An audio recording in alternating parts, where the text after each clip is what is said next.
Hi everyone, it's Mike from Mike's Vintage Keys. Thank you for joining me. And today we're going to have a little look at what it's like to own vintage organs and maybe some of the little issues that you get with them and how we maintain them. Just bear in mind, of course, that these instruments are getting pretty old. So a tone wheel Hammond organ is going to be at least 50 years old. And of course, that also goes for many of the people that own them as well, because if you, like me, you grew up and were playing them when they were still making them, then that rather ages you.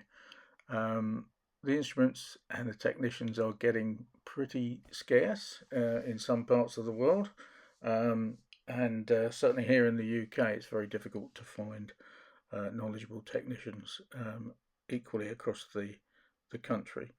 You need to consider things like electrical safety because, again, the technology is at least 50 years old, maybe 60, 70, 80 years in cases. And some of the organs, particularly things like Lowry's and some of the others, they run at very high voltages inside, so don't stick your fingers in there would be good advice, I think.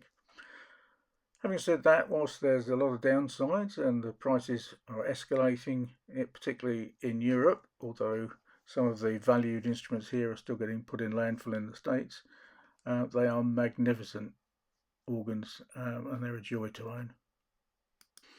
So here's some of the interior gubbins of my 1964 A102, and you can see the places that get a few drops of oil there, the little cups in the picture.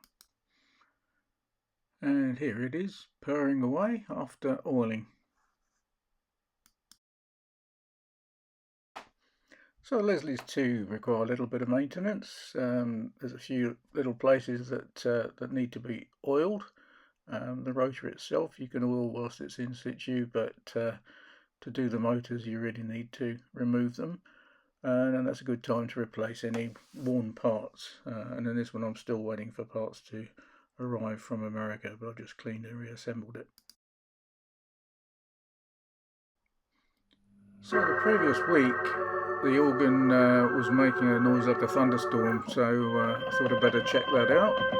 And so I've got some deoxit and cleaned and reseated all the valves or vacuum tubes if you're in the States.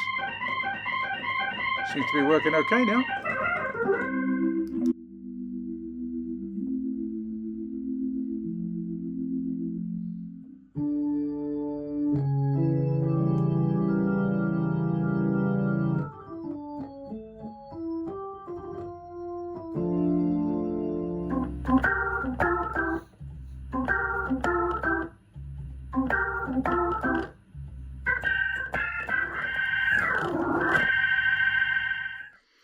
So here's my T402. This one's a little bit more difficult to get to the funnels to oil it, particularly the one on the far left.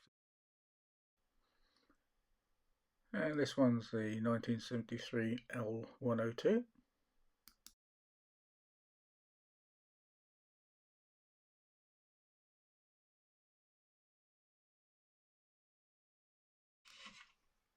And this one's the 1967 M102.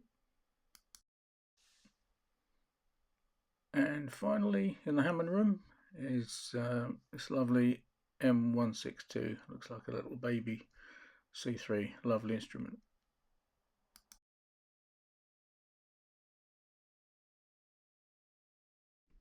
This is an interesting little aside. On many very original instruments, you'll find that the original organ check label may still well be in place, which is quite interesting. So this one was finally tested on the 4th of May 1964. And someone's kindly named the A102 Elsie for some reason. None of the others have got names, except we found that the M102 has been called Margaret.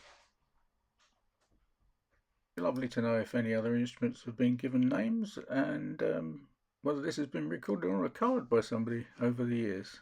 Thanks very much. Thank you for watching. Bye.